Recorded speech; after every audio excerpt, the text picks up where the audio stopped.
Les digo que es una pena, de verdad que es una pena lo que pasó. Muy buenas YouTube, ¿cómo están? Soy Lucas Baini, esto es Cámara en Mano. Vamos a hablar de Capitán América, Un Nuevo Mundo, Brave New World, la nueva película de Marvel Studios que pone a Sam Wilson por primera vez cargando el manto y el escudo después de hacerse cargo cuando Steve Rogers decidió vivir su vida muy tranquilo de a un baile lento por vez. Esta película de Capitán América busca reencontrarse con el tono que toda la saga del personaje ha tenido dentro del MCU, que son thrillers de espionaje e intriga internacional. Eso lo vimos en la primera, en un entorno de Segunda Guerra Mundial. En la segunda vimos como Hydra se infiltraba dentro de S.H.I.E.L.D. y en la tercera esa tensión política giraba en torno a los acuerdos de Sokovia y cómo todos los superhéroes apoyaban la idea de registrarse y trabajar bajo órdenes gubernamentales o estaban completamente en contra, mientras eran manejados por una mano invisible dentro de todo ese conflicto que era el Barón Zemo. Y hago ese repaso porque creo que esta película, esta cuarta entrega, trata de agarrar elementos de las tres películas, además de ser sorpresivamente una secuela a El Increíble Hulk de 2009. Aquella historia de Bruce Banner interpretado por Edward Norton que durante mucho tiempo el MCU medio que miraba de costado. ¿Por qué? Porque Un Nuevo Mundo, además de ser la historia de cómo Sam Wilson se convence a sí mismo de estar a la altura de Steve Rogers y estar a la altura de cargar ese escudo, también cuenta la historia de Thaddeus Ross desde un lado mucho más emocional que lo que habíamos visto hasta ahora. Para eso retoma muchísimos elementos que se habían presentado en El Increíble Hulk, entre ellos la relación que tenía él con su hija Betty, interpretada por Liv Tyler. Lo que quiere hacer esta película es tirar la gran Infinity War a la hora de poner al antagonista como el peso central emotivo de la historia. Todos sabemos que Infinity War es una película en donde Thanos es el protagonista y acá, o por lo menos la búsqueda que parece tener la película, sucede bastante lo mismo. Sam tiene su viaje y sin dudas es la amalgama que junta todo lo que sucede, pero hay un peso emocional muy fuerte sobre el personaje de Ross. Y de hecho creo que es uno de los fuertes de la película, más allá de que tengamos que olvidarnos un segundo de la actitud que le conocíamos a Thaddeus Ross hasta esta película. Pero estoy seguro que entraron al video porque la narrativa alrededor de Capitán América 4 es que es un tren sin rieles y no sé por qué están estrenando esta película. Quiero ver reseñas para ver qué tanto la destruyen y me voy a retrotraer al título que le voy a poner a esta crítica, que es una pena, porque siento que en algún momento esta película era muy buena, o por lo menos la idea de la película era muy buena. Agarrar el espíritu de Winter Soldier, en donde naciones están en conflicto, y meter a personajes superheroicos dentro de ese conflicto, también agarra mucho de Civil War a la hora de tener un personaje que está moviendo los hilos dentro de todo este conflicto internacional y carrera por conseguir un nuevo elemento que, como todos ya sabemos, es el Adamantium, mientras explora la evolución emocional de sus dos personajes centrales, que son Sam Wilson y Thaddeus Ross. Los dos teniendo un punto en común, que es esa urgencia de demostrar lo que son. Por el lado de Sam Wilson, él siente que tiene que demostrar que puede estar al nivel de Steve Rogers y demostrar por qué es que Steve lo eligió a él, mientras que Thaddeus Ross tiene que demostrar que él está cambiando y que todo lo que hizo lo hizo en pos de el bien de la humanidad y que sobre todo está a la altura de su nueva posición, que es ser el presidente de Estados Unidos. Ahora, como dije, hay una versión de esa película, o quizás hubo una versión del guión de esta película que funcionaba perfecto con esta premisa, probablemente. Pero esta versión que tenemos en el cine es una pena porque termina estando convulsionada de cosas y cada vez que encuentra el rumbo de fluir dentro de este río de la narrativa, aparecen troncos en el medio que decís por qué es que están acá y no nos dejan viajar en tranquilidad. Y muchos de esos troncos tienen que ver con la necesidad que parece tener la película de explicar absolutamente todo. El primer acto de la peli creo que es muy sólido a la hora de presentar esta intriga. Se descubre un nuevo elemento que es súper importante para todas las naciones del mundo porque es un material aún más resistente que el vibranium, ese que Wakanda hasta hace muy poco estuvo capitalizando y protegiendo, y hay alguien que aprovecha todo ese conflicto para meter cizaña y arruinar el legado de Thaddeus Ross. Pero en este comienzo también lo que pasa es que hay muchas escenas que te das cuenta que están insertadas para explicar todo lo que pasó en El Increíble Hulk, aquella película que mucha gente no vio o que también mucha más gente no recuerda, para explicar todo lo que pasó en la serie de Falcon y el Soldado del Invierno, entre otras cosas la presentación de Isaiah Bradley, que en esta película juega un rol bastante relevante, que es esa cabeza gigante que surge en el medio del Océano Índico, qué pasó con la gente después del chasquido de Thanos y muchas pero muchas cosas más, que estoy seguro que estas escenas de explicar absolutamente todo las agregaron después de mostrar las películas en estos llamados Focus Group, en donde se hacen proyecciones de prueba a un público para ver si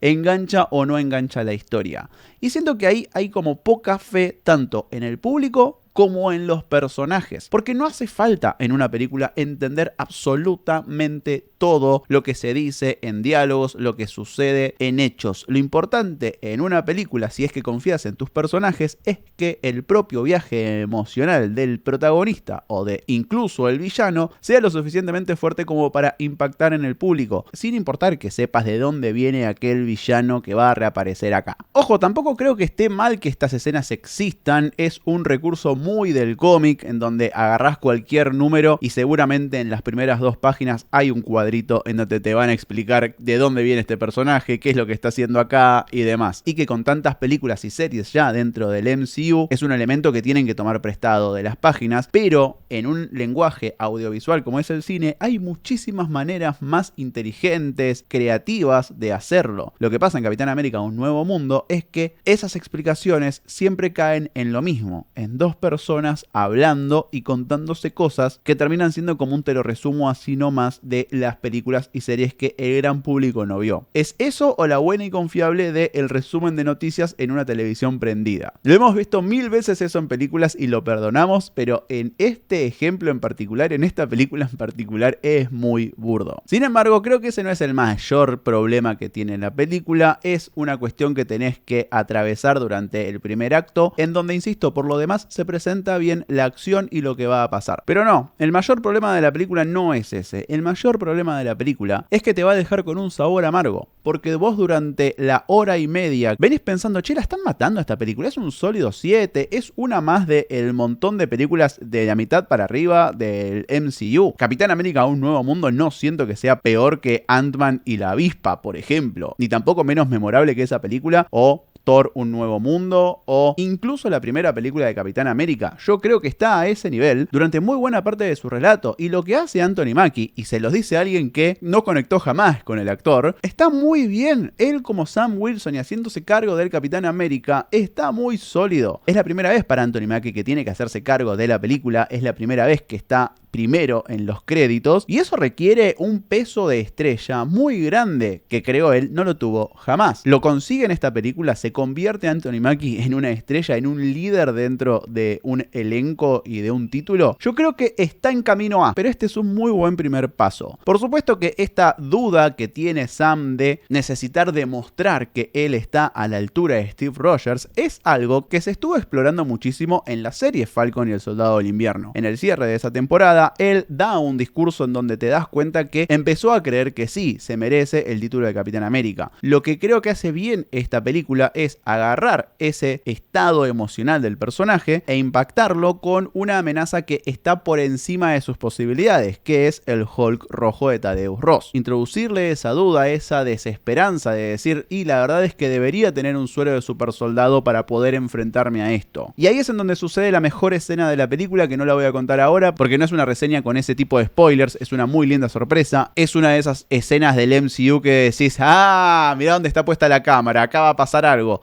y sucede, pero además de la sorpresa, es el momento más fuerte y más orgánico dentro de una película en donde se nota que están los parches. Y ahora vamos a hablar de eso, pero para terminar el tema del trabajo de Anthony Mackie, él está bárbaro, insisto, en camino quizás a convertirse en un posible líder. Y en el caso de que a esta película le vaya bien, sobre todo en Estados Unidos, es muy probable que lo veamos en ese rol en una futura alineación de los Avengers. Otra cosa que hace bien Capitán América es centrarse en esa capacidad de Sam de poder escuchar y ser como una especie de consejero terapéutico para sus compañeros y sus seres más cercanos. Es algo con lo que lo conocimos en El Soldado del Invierno y creo que después se fue alejando esa cualidad del personaje y esta película lo retoma de una manera muy importante desde el principio de la película y que va a ser clave hacia el final. Pero como lo adelanté antes, vamos a ver cuál es el mayor problema que creo que tiene Capitán América Un Nuevo Mundo y tiene que ver con su último acto y por supuesto la escena postcréditos, que como siempre digo, para mí la escena postcréditos por algo se llama así, no forma parte de la película y no se juzga a una película por eso, pero en este caso creo que aporta a un sinsabor que te deja. ¿Por qué lo digo? No es necesariamente lo que pasa, que lo que pasa sí es algo bastante predecible y es una bola de efectos especiales que ya vimos 70 veces, pero es cómo pasa. Hay un momento en donde decís, che, esta película estuvo en rodaje durante 5 meses, tuvo regrabaciones tras regrabaciones, el presupuesto se estiró hasta no sé los cuántos millones de dólares, estuvieron haciendo malabares durante todo el año pasado con la historia con la que querían contar y no puede ser que después de todo eso, la escena del clímax de la película, el punto más clave de donde todo se destraba en el último acto, que es el último sabor de boca que le vas a dejar a la audiencia, se ejecute tan pero tan mal. Vi a muchos colegas y a muchos periodistas y a gente que ya la vio decir que esta película se ve muy fea. Y yo no comparto, ¿por qué? Porque no se ve todo el tiempo fea. Hay momentos en donde está bien, no es que descolla en ninguno de esos momentos, pero que están bien, pero yo siento que se dice eso por esta última escena. Yo nunca destaco esto como algo negativo, los efectos especiales para mí son herramientas encima de la película para poder acompañar la narrativa de una historia, pero en este caso yo puedo permitir que haya un efecto especial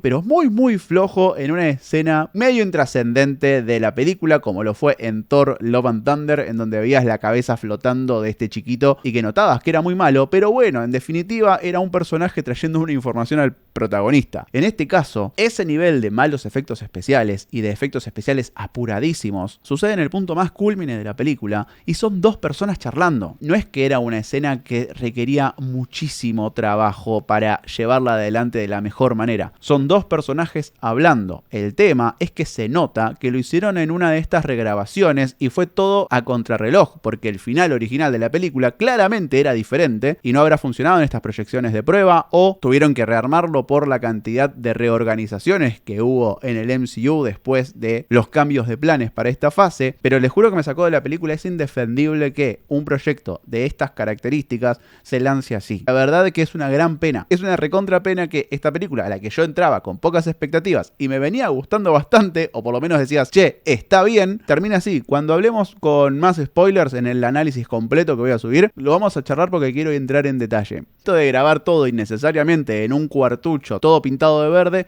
se repite con la escena postcréditos, en donde claramente la grabaron 3 días antes de estrenar esta película para setear algo muy grande, pero de la manera más obvia, torpe y con poca justificación posible. De verdad creo que es una pena y una oportunidad súper perdida, porque para hacer la primera película como protagonista de Anthony Mackie en los pies de Capitán América, él está muy bien. Harrison Ford se está divirtiendo durante toda la película. Por supuesto que es un Thaddeus Ross completamente diferente al que habíamos visto hasta ahora, e incluso para toda la gente que haya visto Terapia sin filtro o Shrinking, la serie en donde Harrison Ford es protagonista, van a sentir que está siendo el mismo personaje, pero acompaña, te vende todo, él está muy bien. Y de vuelta, aunque es bastante torpe a la hora de contar la premisa de esta intriga internacional en la que se centra, está bien. Quizás hay muchas partes que son innecesarias. Una de esas partes quizás sea el personaje de Giancarlo Esposito, que fue agregado en una de estas regrabaciones, y lo único que voy a decir es, por favor, basta de hacer que Giancarlo Esposito hable en español. No sé quién le vendió ese paquete a todos los productores de Hollywood, pero no, Giancarlo Esposito no habla español, habla alto valirio como Selena Gómez en Emilia Pérez. Y eso también le afecta a su interpretación, que cuando no habla en español es un personaje interesante, completamente de la B e innecesario, pero tiene la presencia suficiente como para llenar la pantalla cada vez que está. Del lado de la puesta en escena, lo que vi en Capitán América Un Nuevo Mundo es que intenta imitar mucho a lo que hicieron los rusos en El Soldado del Invierno y en Civil War, y lo logran bastante, pero si me das a elegir entre esta suerte de imitación de una fórmula contra películas que buscan tener una personalidad mucho más marcada, como lo fueron Eternals o como lo fue El Multiverso de la Locura, yo me quedo 100% con esas películas, con las películas que apuestan a buscar un estilo y que no necesariamente le guste a todo el mundo. Por eso digo, si ustedes están buscando algo más del estilo más clásico del MCU, les va a dar eso, con algunas escenas de acción muy bien planteadas. En el principio no tanto, pero hay toda una secuencia en el aire entre Sam, Falcon y unos jets que disparan varios misiles y cómo Sam interactúa con esos misiles, que es súper comiquera. La disfruté muchísimo. Por supuesto que hay momentos de los efectos especiales en donde no están del todo pulidos, pero en ese caso no me molestó, porque la escena funciona, es ingeniosa y es algo que no había visto hasta el momento. Y esos buenos momentos también pueblan ciertas partes de la peli. Por eso es que digo que es una pena que el cierre sea tan raro, en donde se notan tanto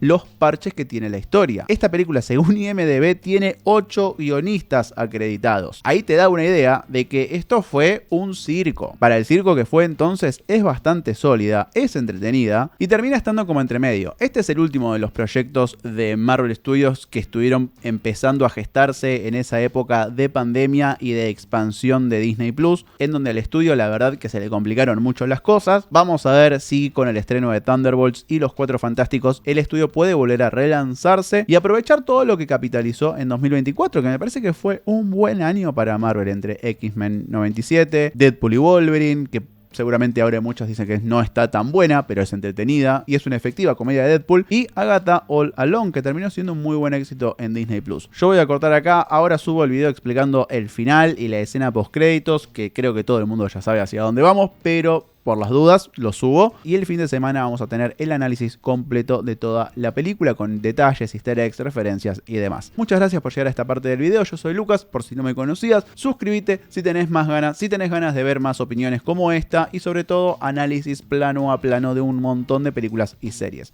Sin más, nos vemos en el próximo, si vos querés. Chao.